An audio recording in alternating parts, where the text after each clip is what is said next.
हंताणं नमो सिद्धाणं नमो आयरीयाणं नमो वज्रायाणं नमो लोये सवसाहूढम् मोक्षमार्गस्य नेतारं भेत्तारं कर्मभूभृतां ज्ञातारं विश्वतत्त्वानां वंदे तद्गुणलब्धये। जय बोले पंच ब्रह्मषि भगवान की जय। आचार्य गुरुदेव विद्यासागर जी महाराज जी की जय। आचार्य श्री समय सागर जी महाराज जी की जय। जगत पूज्य मुनि पुंगव सुधा सागर जी महाराज जी की जय। चर्चा हमारी सूत्र नंबर 17 तक हो चुकी थी 9वें अध्याय में। आइए अब हम सूत्र नंबर 18 से चर्चा प्रारंभ करेंगे। 17 तक हमारी चर्चा परिशहों की हुई थी कि भाई किस कर्म के उदय से कौन सा परिचय होता है। ये हमारी सारी चर्चाएं कंप्लीट हो गई थी, है ना। अब हमारे लिए जानना है कि भाई चर्चा देखो हमारी गुप्ती की हो गई। संवर के भेद चल रहे थे तो गुप्ती समिति धर्म अनुप्रेक्ष और परिचय है, इनकी चर्चा हमारी हो चुकी है। अब बचा है केवल चारित्र। क्या बचा है? चारित्र। तो हमें चारित्र की चर्चा करनी है। आवाज आ रही है मेरी सबको? आवाज आ रही है?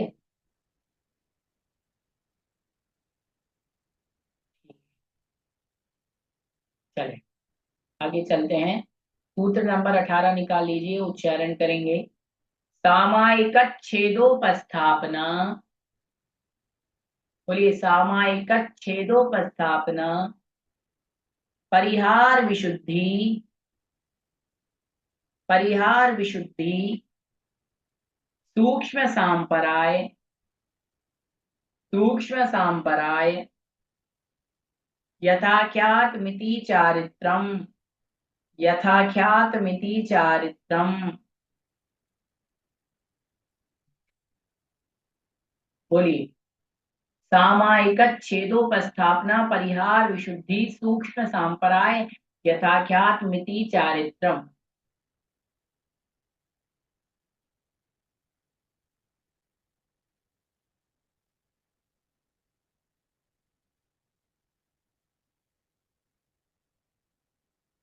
सामायिक छेदोपस्थापना, परिहार विशुद्धि, सूक्ष्म सांप्राय, यथाख्यात मिति चारित्रम।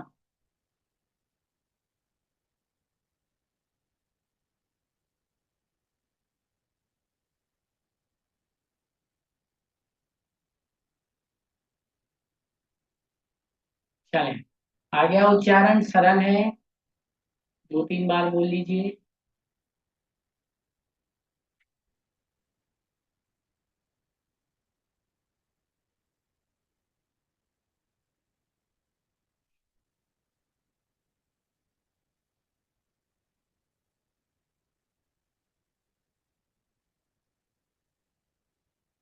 कहते हैं सामायिक छेदोपस्थापना, परिहार विशुद्धि, सूक्ष्म सांप्राय और यथाज्ञात।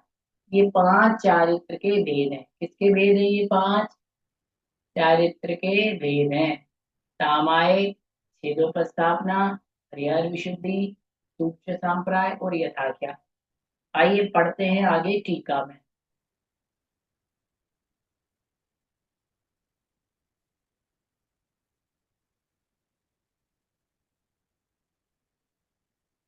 शंका। 10 प्रकार के धर्मों में संयम का कथन कर आए हैं और वहीं वह ही चारित्र है, इसलिए उसका फिर से ग्रहण करना निरर्थक है। कह रहे हैं, प्रश्न किया कि भैया जब संयम की हमने चर्चा करी है, वो 10 प्रकार के धर्म कहे, उत्तम, क्षमा, मार्दव, आर्जव, शौच, सत्य, संयम। तो संयम धर्म हम कह दिया, तो संयम ही तो चारित्र है। फिर अलग से चारित्र क्यों कहा? अलग से चारित्र का कथन करना निरर्थक हो गया। समाधान, समाधान कहते हैं निरर्थक नहीं है, क्योंकि धर्म में अंतर्भाव होने पर भी चारित्र मोक्ष प्राप्ति का साक्षात कारण है। यह दिखलाने के लिए उसका अंत में ग्रहण किया, इसलिए सामायिक का कथन पहले करा है। कह रहे भैया, ये मुख्य कारण है, मेन कारण। हाँ, मोक्ष प्राप्ति का साक्षात कारण है। और मोक्ष प्राप्ति का साक्षात कारण क्या है? यह चारित्र, इसलिए हमने इसको अलग से कहा।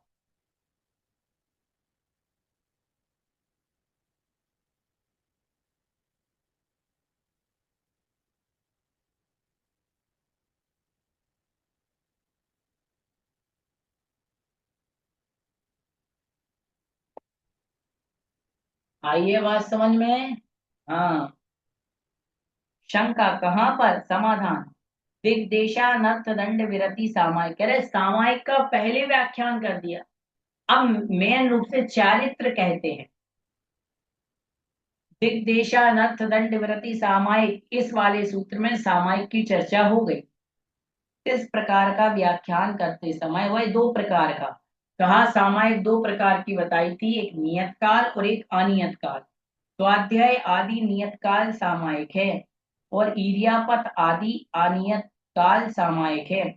प्रमाद कृत अनर्थ प्रबंध का, अर्थात हिंसा आदि व्रतों के अनुष्ठान का विलोप, अर्थात सर्वथा त्याग करने पर जो भले प्रकार प्रतिक्रिया, अर्थात पुनः व्रतों का ग्रहण होता है, वह छेदोपस्थापना चारित्र है। सबसे पहले इन्होंने सामायिक की चर्चा की। 5 प्रकार का चारित्र होता है, जिसमें एक सामायिक चारित्र है, छेदोपस्थापना, परिहार विशुद्धि, सूक्ष्म प्राय और यथाज्ञान। तो सामायिक चारित्र क्या है? तो कहते हैं संपूर्ण सावध्य योग। सावध्य मतलब पाप के योग का, संपूर्ण पाप आदि का त्याग करने को सामायिक चारित्र कहते हैं। ये 6 से 9 गुण स्थान तक होता है, छठे गुण स्थान से लेकर के 9वें गुण स्थान तक होता है। कहाँ तक होता है? 6 गुण स्थान से 9वें गुण स्थान तक होता है। ठीक है। तो फिर छेदोपस्थापना क्या है? छेदोपस्थापना कहते हैं प्रमादकृत, अर्थात प्रमाद के द्वारा चारित्र में जो दोष लगे, उन दोषों के प्रायश्चित कर उनको दूर करना, चारित्र को निर्दोष करना, ये कहलाता है छेदोपस्थापना। ये भी 6 से 9 गुण स्थान तक होते हैं। कोई मुनिराज को दोष लग गए, प्रमाद के द्वारा हिंसा आदि व्रतों में दोष लग गए, तो पूर्ण रूप से हिंसा का त्याग करना और पुनः व्रतों को ग्रहण करना, ये छेदोपस्थापना चारित्र कहलाता है। आगे,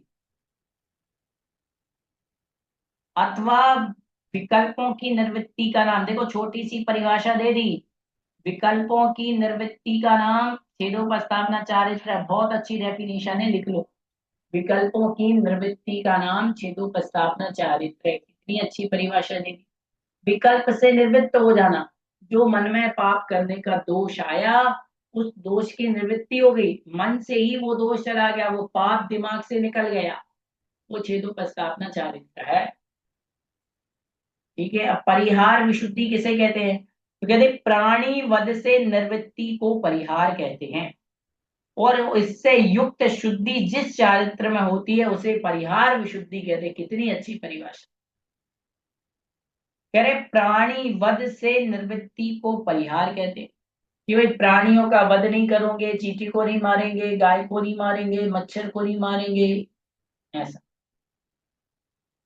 तो प्राणी वध से निवृत्ति को परिहार कहते हैं, और इससे युक्त शुद्धि जिस चारित्र में होती है उसे परिहार विशुद्धि चारित्र कहते हैं।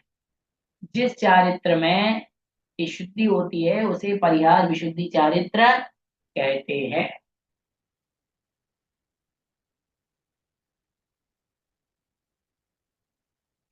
अब आगे कहते हैं कि परिहार विशुद्धि की चर्चा हो गई। परिहार विशुद्धि के बारे में और बता दूं, जिस चारित्र में जीव हिंसा का पूर्ण रूप से त्याग हो जाने पर विशेष विशुद्धि प्राप्त होती है वो परिहार विशुद्धि।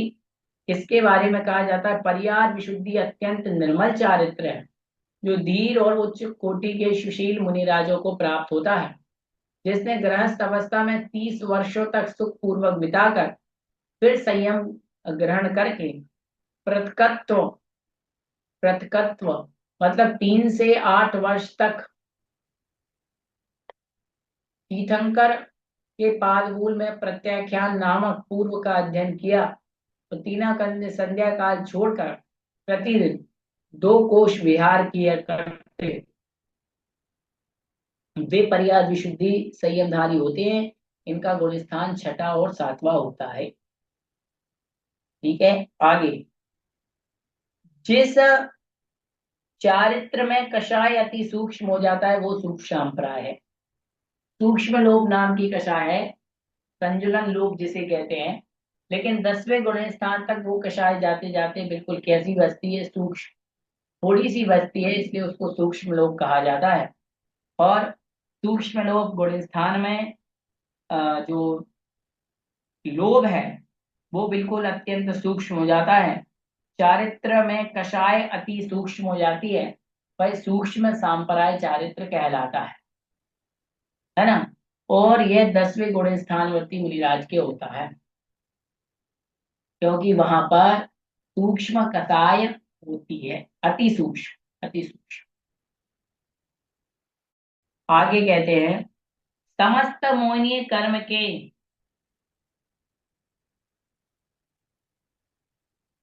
समस्त मोहनीय कर्म के उपशम या क्षय से जैसा आत्मा का स्वभाव है उस अवस्था स्वरूप अपेक्षा लक्षण से जो चारित्र होता है वो यथाख्यात चारित्र कहा जाता है।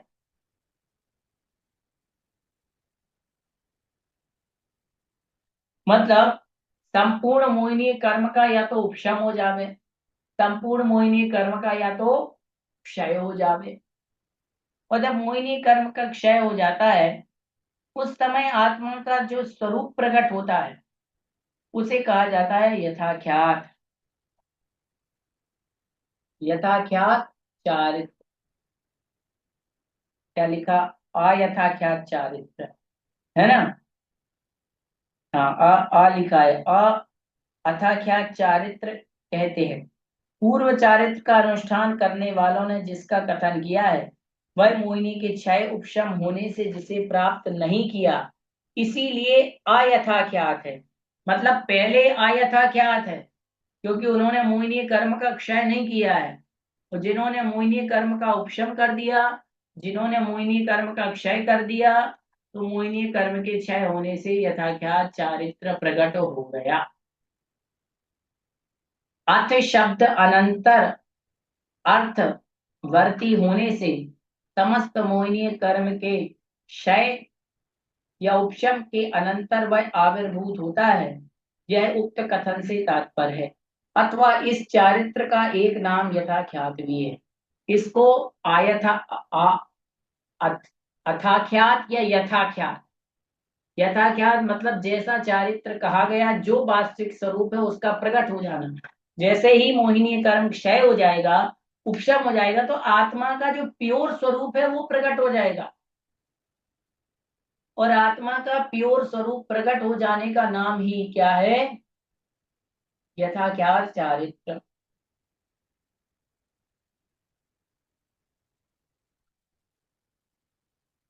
कहते हैं जिस प्रकार आत्मा का स्वभाव अवस्थित है उसी प्रकार कहा गया है, इसलिए इसमें यथाख्यात कहते हैं। सूत्र में आया हुआ इति शब्द परिसमाप्ति अर्थ में जानना चाहिए, इसलिए इसमें यथाख्यात चारित्र से समस्त कर्मों के क्षय की परिसमाप्ति होती है, यह जाना जाता है।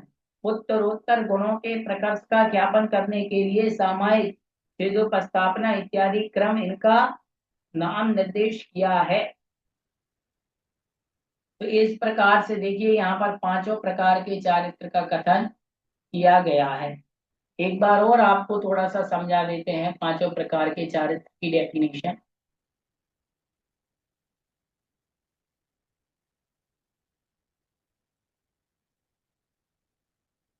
सबसे पहले सामायिक चारित्र। संपूर्ण सावध्य योग के त्याग को सामायिक चारित्र कहते हैं। जहां पर संपूर्ण सावध्य योग, पूर्ण रूप से पाप का त्याग कर देते हैं मुनिरा। छठे सातवें आठवें नौवें गुण स्थान में पूर्ण रूप से पाप के त्यागी होते हैं, इसलिए वो कहलाता है सर्व सावध्य योग, वो कहलाता है सामायिक चारित्र। फिर कहते हैं छेदोपस्थापना चारित्र क्या है? प्रमाद के कारण, आलस्य के कारण कोई मुनिराज को छठे गुण स्थान से या छठे गुण स्थान में ही प्रमाद होता है, तो कुछ समय कोई उनको दोष लग जावे, है ना, तो उन दोषों का प्रायश्चित करके,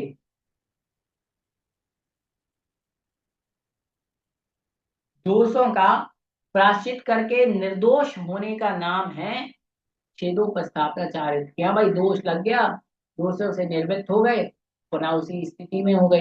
कोई मुनिराज हैं, कोई काम ऐसा हो गया था जो नहीं करना चाहिए, लेकिन अब पाप हो गया, लेकिन पाप का त्याग करके फिर से चारित्र में आ गए, फिर से त्यों के त्यों व्रतों का पालन करने लगे, वो छेदोपस्थापनाचार्य।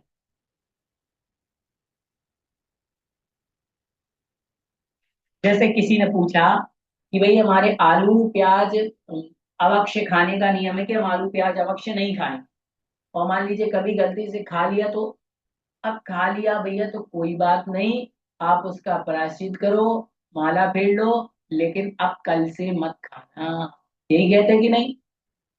तो जो दोष लगा था उसका प्रायश्चित हो गया, और आगे से हम नहीं करेंगे। अब ऐसा तो है नहीं कि रोज रोज खाओ रोज रोज माला फेरो, बताओ। बोले गलती हो गई भगवान, खा लिए फिर माला फेर ली, भगवान गलती हो गई सॉरी, फिर माला फेर ली, नहीं। एक बार गलती की माफी होती है, बार बार करोगे तो वो तो अपराध है। आ रही ना बात समझ में? रोज रोज श्रीमान जी को झगड़ा कर लो और सुबह सॉरी बोल दो, रात को झगड़ा करो सुबह सॉरी बोल दो, ऐसा होता है क्या? सॉरी क्यों बोला जाता है? जाने अनजाने में अज्ञानतावश गलती हो गई, सॉरी बोल दिया, क्षमा हो गई। लेकिन रोज रोज जान करके करना वो बहुत बड़ा पाप होता है, और ऐसा हमें नहीं करना चाहिए।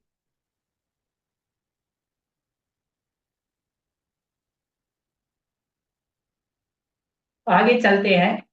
परिहार विशुद्धि, जिस चारित्र में जीव हिंसा के त्याग हो जाने से विशेष विशुद्धि।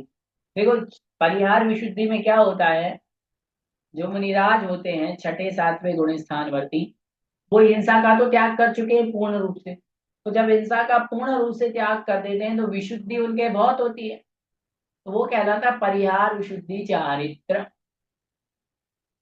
विशेष विशुद्धि उत्पन्न हो जाती है। अब देखो हमारी और महाराज की विशुद्धि में कितना अंतर होता है। आप और हम तो जरा सी अभी शाम हुई, प्यास लगने लगेगी, भूख लगने लगेगी, ठंडी लगने लगेगी, अभी टोपे लग जाएंगे, सबके मोजे पहन लेंगे सब, दो दो तीन तीन रजाई ओढ़ लेंगे, हैं, तो बस सो जाएंगे, है कि नहीं? यही तो अंतर है। याद रखना, शरीर को ठंड लगती है नहीं लगती का प्रश्न नहीं है। शरीर तो आपके मेरे मुनि महाराज सबके एक सा ही है, अपन को एक ही शरीर मिला है, औदारिक शरीर। बस जीतना मन को है, मन को यदि आपने वश में कर लिया तो कुछ नहीं।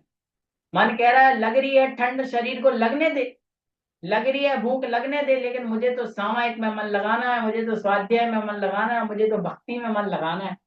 अरे कहे की ठंड, है की ठंड लगेगी? वो मुनिराज इतनी सुबह से उठ करके शौच क्रिया को जाते हैं, ठंडी में विहार करते हैं, गर्मी में विहार करते हैं, क्यों? क्योंकि उनको मन को उन्होंने मजबूत बना लिया।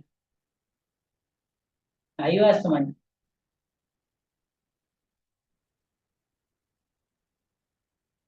आगे सूक्ष्म संप्राय, अत्यंत सूक्ष्म लोक कसाय के उदय से जो चारित्र होता है वो कहलाता है सूक्ष्म संप्राय। सूक्ष्म संप्राय जो चारित्र है, इसमें आपकी जो कषाय होती है, सूक्ष्म लोक, वो अत्यंत सूक्ष्म होती है, उसका जब उदय होता है तो सूक्ष्म संप्राय चारित्र होता है। और अंत में यथाख्यात चारित्र, जो मोहिनी कर्म के संपूर्ण रूप से उपसम या क्षय से प्रकट होता है, वो 11 12 13वें 14वें गुण स्थान में होता है यथाख्यात चारित्र।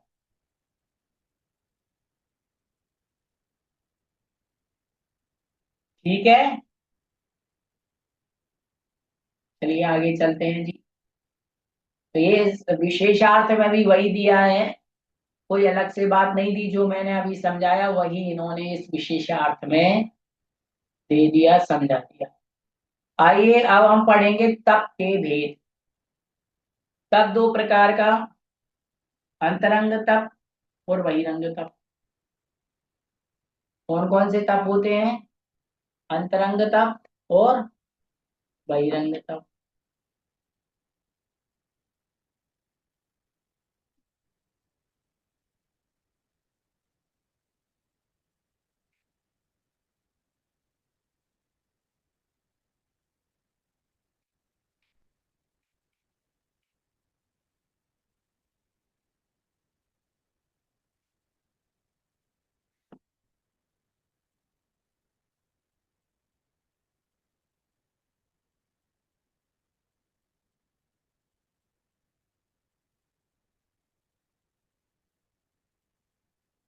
चलें पढ़ते हैं पहले बाह्य तप के भेद।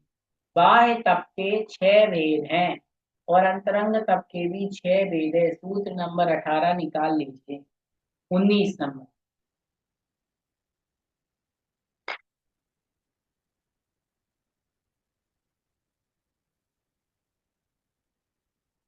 अंशनाव मौदर्य, अंशनाव अंशनाव मौदर्य, वृत्ति परिसंख्यान, रस परित्याग, विविक्त संयासन, काय क्लेशा, बाह्यम तपाह। अंशनाव मौदर्य, वृत्ति परिसंख्यान, रस परित्याग, विविक्त संयासन, काय क्लेशा, बाह्यम तपः। बोलिए।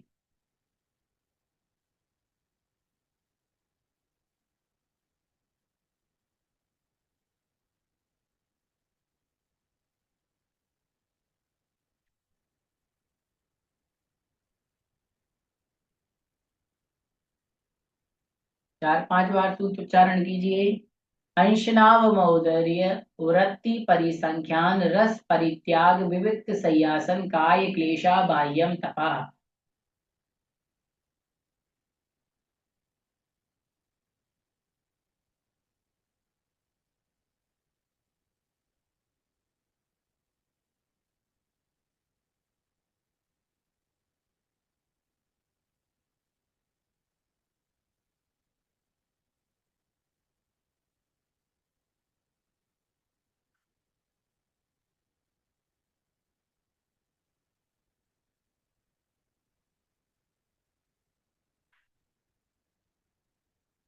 बिल्कुल सरल सूत्र है। कहते अंशन तप, अवमोदर्य, वृत्ति परिसंख्यान, रस परित्याग, विविक्त संयासन, काय क्लेश, ये बाह्य तप है 6।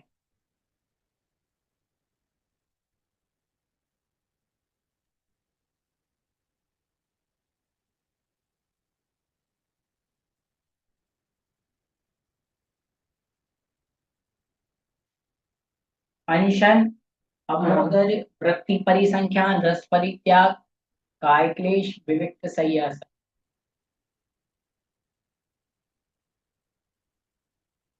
पढ़े? चलें। दुष्ट दृष्ट फल मंत्र साधना आदि की अपेक्षा किए बिना संयम की सिद्धि, राग का उच्छेद, कर्मों का विनाश, ध्यान और आगम की प्राप्ति के लिए अनशन तप किया जाता है। अनशन तप का अर्थ होता है भूख कितना ही लग रही हो, लेकिन अन्न जल सबका त्याग किए हुए हैं, ये अनशन। जिसे हमारी भाषा में कहा जाता है उपवास। अनशन का अर्थ है उपवास। कितने भी ये नहीं भावना करना उपवास करते समय कि मुझे मंत्र की सिद्धि हो जाए, मुझे रिद्धियों की प्राप्ति हो जाए, मुझे कोई शक्ति प्राप्त हो जाए। केवल कर्मों के क्षय के निमित्त।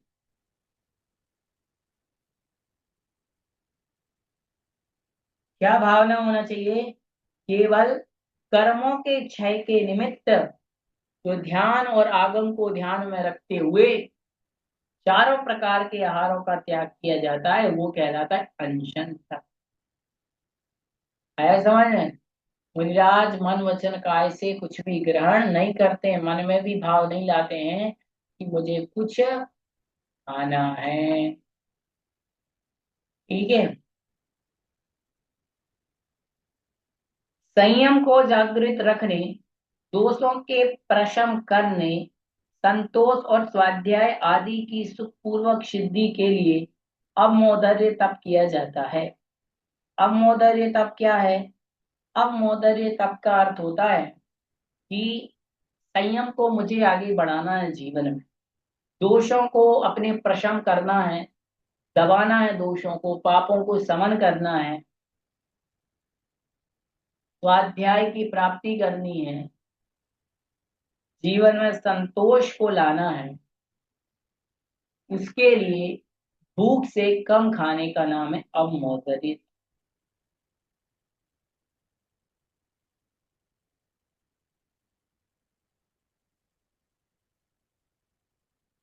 आई बात समझ में? भूख से कम खाना।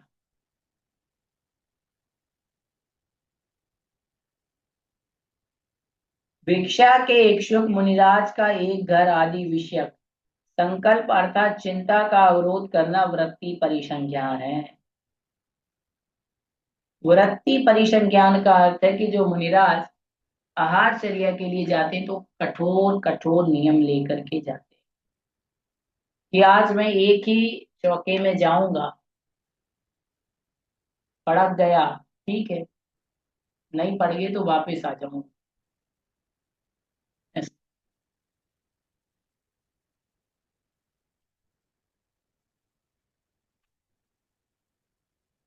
आगे, आशा की निवृत्ति इसका फल जानना चाहिए। इंद्रियों के दर्प का निग्रह करने के लिए, निद्रा पर विजय पाने के लिए और सुख स्वाध्याय की सिद्धि के लिए घृत आदि गरिष्ठ रस का त्याग करना रस परित्याग है। भैया दूध दही घी तेल मीठा नमक, इस प्रकार से छह रस होते हैं। और छह रस में से किसी भी एक रस, दो रस, तीन रस का त्याग करके जो आहार लिया जाता है वो कहलाता है रस परित्याग। रस परित्याग आप और हम भी कर सकते हैं, वो करना ही चाहिए। आचार्य विद्यासागर जी महाराज ने जब वो फिरोजाबाद में थे तो उन्होंने छहों रस का त्याग कर दिया था, है ना। और आचार्य श्री का मीठे और नमक का त्याग तो सही है, आप लोगों को इच्छा सही था।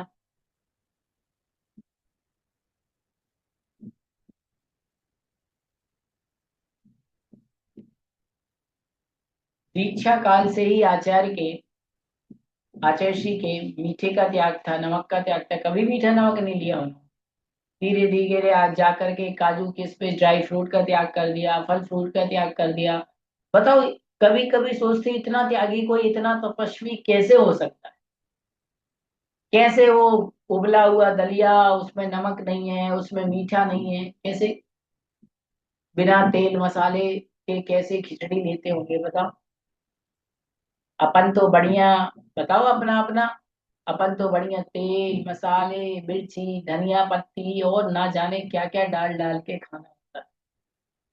और आचार्य श्री बेस्वाद ले लेते थे। और अपन लोग इतना कुछ खा करके भी ये समस्या वो समस्या जीवन में, ये दुख जीवन में वो दुख, और वो कुछ भी नहीं खा करके इतने सुखी, बिल्कुल अपनी अध्यात्म की मस्ती में मस्त रहते थे। आचार्य जी को कभी आप ध्यान करना, उनके कितने बड़े थे, कभी उनके जीवन में कोई उन्होंने विकल्प रखा ही नहीं। बोले मैं निर्विकल्प हूं, मुझे किसी से कोई विकल्प। आहार को गए जल्दी जल्दी आहार लिया, कौन है दातार, करोड़पति है, पैसे वाला है, गरीब है, चांदी के लोटे में दे रहा है, सोने के लोटे में दे रहा है, क्या करना। ये इसलिए रस परित्याग जरूरी है। तो आप लोगों को और हम लोगों को भी डेली एक एक रस का त्याग करना ही चाहिए। ठंडी चल रही, दही का त्याग कर दो, क्यों ये 15 दिन तक दही नहीं खाएंगे, है कि नहीं। 15 दिन के लिए कभी घी का त्याग कर दिया करो, कभी दूध का त्याग कर दिया करो।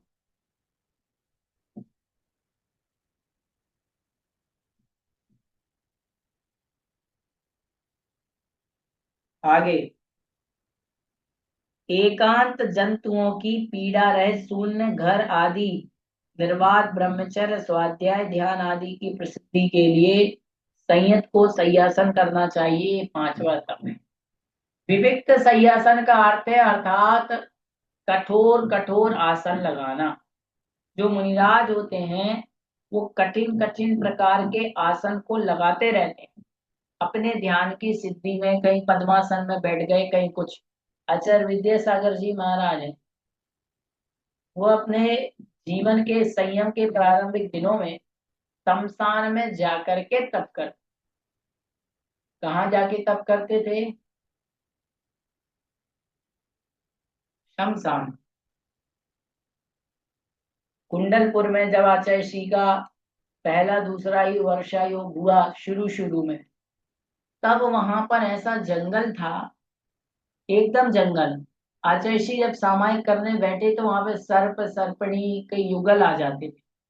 आचार्य श्री के पैरों के ऊपर इत्यादि सर्प चढ़ जाता था, लेकिन कभी आचार्य श्री डरे नहीं, निर्भीक रहे, है कि नहीं। और साधना में एक आसन लगा करके ध्यान में लीन।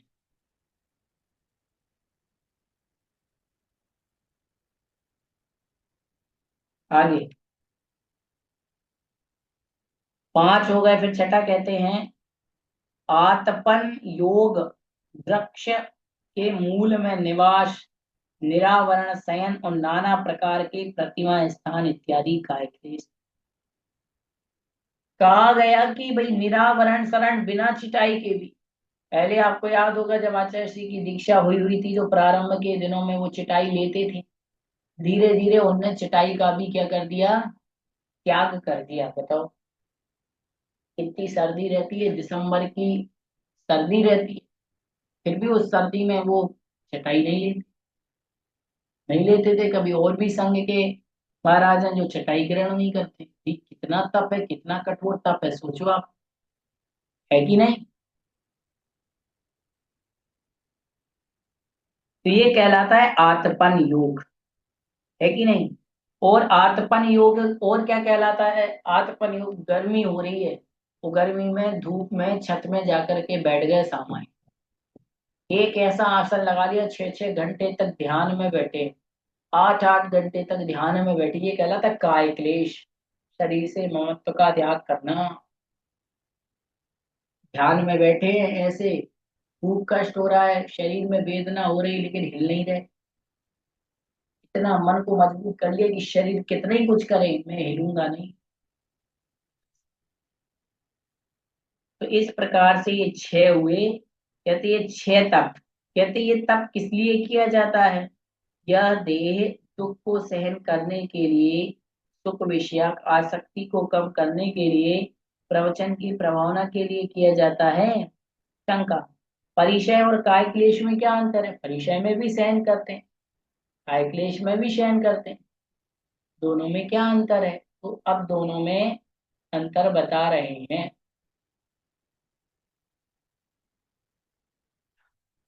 कि काय क्लेश में और क्या कहते हैं, परिचय में क्या अंतर है।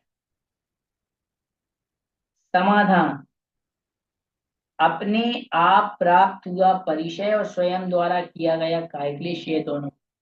एक ठंडी पड़ रही है, उसको सहना, ये परिचय है।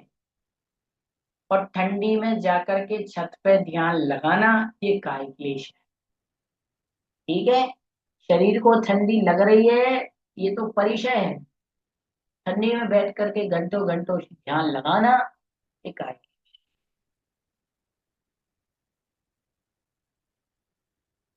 शंका, इस तप को बाह्य तप क्यों कहा? समाधान, बाह्य द्रव्य के आलंबन से होता है, दूसरों के देखने में आता है, इसलिए बाह्य तप। बाह्य तप के आलंबन से होता है, और आप और हम भी इस तप को क्या कर सकते हैं? देख सकते हैं। देखते कि नहीं देखते, इसलिए इसको बाह्य तप कहा गया है। चलें, अब किसी का क्वेश्चन है तो ले लेते हैं। निशा जी कुछ पूछ रही हैं। माइक चालू करें निशा जी।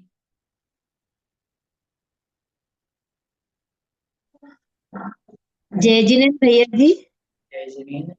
भैया जी, जो चारित्र आपने बताया था 19वें नंबर 18वें नंबर का सूत्र, ये खाली मुनि महाराजों के लिए है कि ये गृहस्थ के लिए भी है? नहीं, मुनि महाराजों के, ये छठे गुण स्थान के ऊपर मुनि महाराजों के ही होता है।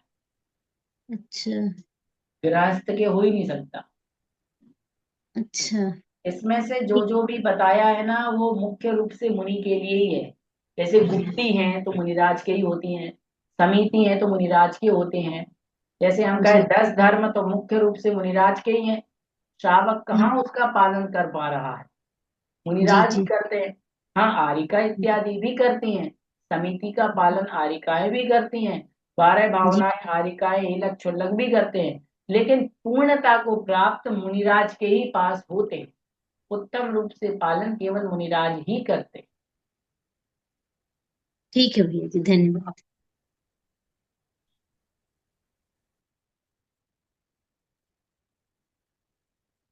नीलम जी। जय जिनेन्द्र भैया जी। जय जिनेन्द्र। भैया जी, जो ये 18वां वाला सूत्र है, इसको बता दीजिए भैया, थोड़ा सा तोड़ के पढ़ना, जिससे समाइक समाइक छेदों पर स्थापना है ना भैया जी। हाँ तो हाँ। इसको तक तोड़ेंगे, जैसे समाइक तोड़े या समाइक छेदो, ऐसे पढ़े। आपको ऐसा बोलना है, सामायिकच आधे चाटक बोलना है। सामायिकच छेदोपस्थापना। सामायिकच छेदोपस्थापना। फिर परिहार विशुद्धि। परिहार विशुद्धि। फिर सूक्ष्म सांपराय। सूक्ष्म सांपराय। फिर यथाख्यात। यथाख्यात मिति चारित्रम। यथाख्यात मिति चारित्रम। ऐसे भैया जी। सामायिक छेदोपस्थापना, परिहार विशुद्धि, सूक्ष्म सांपराय, यथाख्यात मिति चारित्रम। भैया जी, इसे कच्छ तक बोलेंगे, समाइक कच्छ। सामायिक कच्छ नहीं, सामायिक कच्छ आधे चातक। सामायिक कच्छ। जी सामायिक भैया जी। कच्छ छेदोपस्थापना। भैया जी, अगर इसको ऐसे पढ़े कि समाई तो एक साथ पढ़ ले, कच्छे दो स्थापना पढ़े तो नहीं, गलत हो ऐसा जाएगा? नहीं, फिर वो उच्चारण ही गलत ही हो जाएगा। जी भैया जी, ठीक है भैया जी। जय जिनेन्द्र भैया जी। जय श्री। चले, अब अपना समय हो गया है। निवाणी स्तुति की ओर सब लोग क्वेश्चन पेपर भर रहे कि नहीं भर रहे? भर रहे हैं। लगभग हमने 10-11 आप लोगों को भेज दिए हैं, है ना? कितने आ गए? 13 आ गए। सर्वार्थ सिद्धि के 13 भेज दिए। 13 मतलब 130 प्रश्न। तो इनको कम से कम आपको 1 बार, 2 बार, 3 बार, जितना टाइम मिले उतनी बार हल करना है। ठीक है। अभी देखो, आपका जो 13वें नंबर का चल रहा है ना, इसमें 7वें अध्याय का वर्णन है। तो 7वें अध्याय का चल रहा है, इसके बाद 8वें के आएंगे, 9वें के आएंगे, है ना? आज भी भेजूंगा, है ना? तो सब लोग करते जाना। ठीक है। सब कर रहे कि नहीं? सब कर रहे हैं। चलें। बोधि समाधि परिणाम शुद्धि, स्वात्मोपलब्धि, शिव सौख्य सिद्धि, चिंतामणि चिंतित वस्तु दाने, स्वावंद्यमानस्य ममस्तु देवी। नौवर्ण मुखर।